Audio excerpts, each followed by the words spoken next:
Hello learners. Welcome back to another exciting video. In today's session, we learn JavaScript setTimeout and setInterval function. So let's get started. Watch this video till the end. If you are new to this channel, don't forget to access the web development playlist from the description box and subscribe to this channel.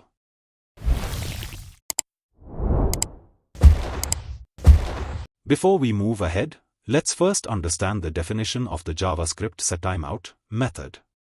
The setTimeout method is used to repeatedly call a function at specified time intervals, in milliseconds. Here is the syntax of it.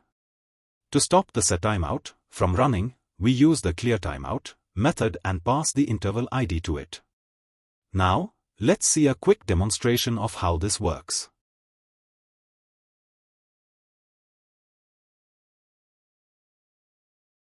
First, we are writing a function called greeting which we will call using setTimeout method.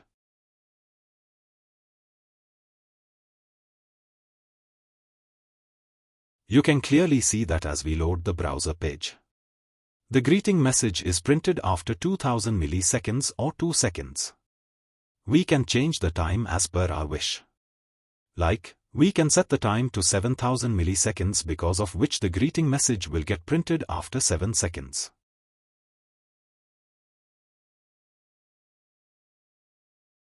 As you can see, after 7 seconds the message is printed.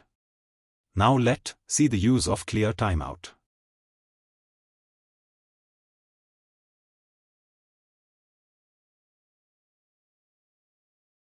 Now as we set the clearTimeout method and set the time to 2000 milliseconds. Now, no message is printed. But as soon as we'll remove the clearTimeout method, it will work.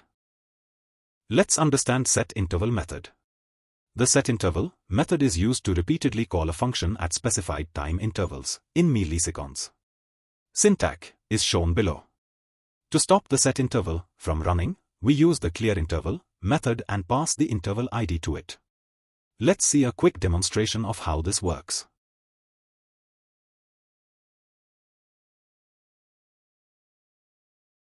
The syntax for setInterval is similar to the setTimeout method. In this example, we've set the greeting function to repeat every 1 second, and as you can see, the greeting message is being printed at 1 second intervals. To stop the setInterval from continuing, we can use the clearInterval method.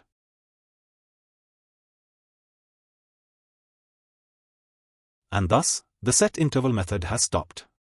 You can use this setTimeout and setInterval function in most of the cases, like for creating a digital clock, a stopwatch and many more. We will continuously keep on uploading videos on various technologies. So, stay in touch and subscribe this channel. That's all for this video. I hope I was able to explain every part of the code and its execution in a simple and easy to understand way. If you have any questions or thoughts, feel free to drop a comment. I'll make sure to reply. Don't forget to like this video, share it with your friends, and subscribe to the channel for more such content. See you very soon in the next video. Thank you so much for watching till the end. Bye.